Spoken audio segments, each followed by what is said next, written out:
আমাদের এলাকার একটা জনপ্রিয় খাবারের রেসিপি আপনাদের মাঝে শেয়ার করব। কয়েকদিন আগে আমি একটা ছোট রিলস ছেড়েছিলাম পাতুরির, তো সেখানে একজন আমাকে বলেছে এই পুরো রেসিপিটা যেন শেয়ার করি। তার সৌজন্যই আজকে এই আমি মাছের পাতুরিটা শেয়ার করলাম। তো এখানে আমি একদম ছোট মাঝারি সাইজের মাছ নিয়েছি। এখানে আপনারা যে কোনো মাছ নিতে পারেন, আমি এখানে চূড়া মাছ ব্যবহার করেছি। এখন মশলাগুলো দিয়ে দিচ্ছি মাছের মধ্যে। প্রথমে লবণ, মরিচের গুঁড়া, পরিমাণ মতো হলুদের গুঁড়া, কাঁচা মরিচ দিয়ে দিলাম। এখন দিয়ে দিচ্ছি ধনিয়া পাতা কুচি, আর এখন হচ্ছে বিলেতি ধনিয়া পাতার সুন্দর ঘ্রাণ থাকে। আর দিয়ে দিচ্ছি ভাজা জিরার গুঁড়া।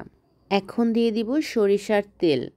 আর আপনারা যদি এখানে পেঁয়াজ রসুনটা ব্যবহার করতে চান, একটু রসুন বাটা দিবেন আর অল্প পরিমাণ একটু পেঁয়াজ দিবেন। আমি এখানে পেঁয়াজ রসুন ছাড়াই আজকের পাতুরিটা দিব।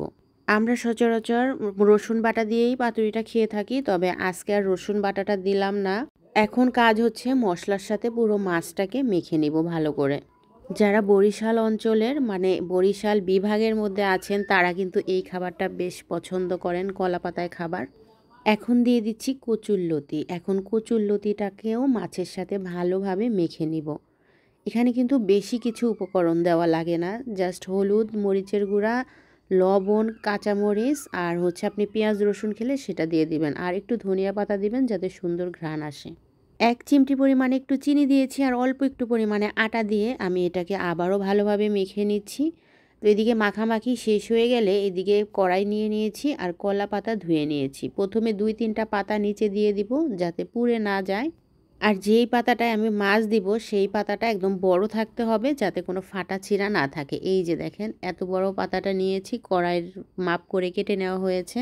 আমরা যেহেতু সবসময় দেই এই জন্য আমাদের কাছে সহজ মনে হয়, কিন্তু আপনারা যারা কখনো খাননি আপনাদের কাছে একটু কঠিন মনে হতে পারে, তবে একবার দিলে ঠিক হয়ে যাবে। এবার মাছগুলোকে সুন্দর করে পাতার মধ্যে বসিয়ে একটা মানে গোল শেপ করে বসিয়ে দিব। আর কোনো কাজ নেই, একটু যাতে ভারী না হয় চারপাশে একটু ছড়িয়ে ছড়িয়ে দিচ্ছি, এটাই হচ্ছে কাজ। এখন এটাকে চুলার উপরে বসিয়ে দিব, দিয়ে একটা ঢাকনা দিয়ে দিব।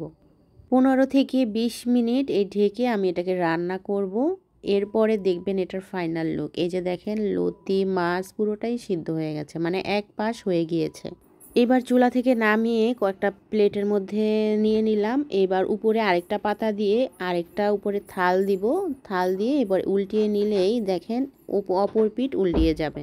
আর বরাবর এই কাজটা করতে আমার খুবই ভালো লাগে, এই পাতা উল্টানোটা। এরপরে আবারও সেম প্রসেসে কড়ার মধ্যে কয়েকটা কলা পাতা দিয়ে বসিয়ে দিলাম, আর উপর থেকে যে পোড়া পাতাগুলো উঠিয়ে ফেলেছি।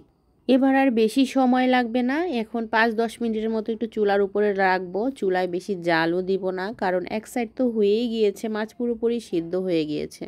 ঢেকে দেওয়ার কারণে একটু মাছ থেকে জল বেরিয়েছে, সেটাকে একটু টানিয়ে ফেলবো, এটাই হচ্ছে কাজ। এই তো হয়ে গেল পাতুরি।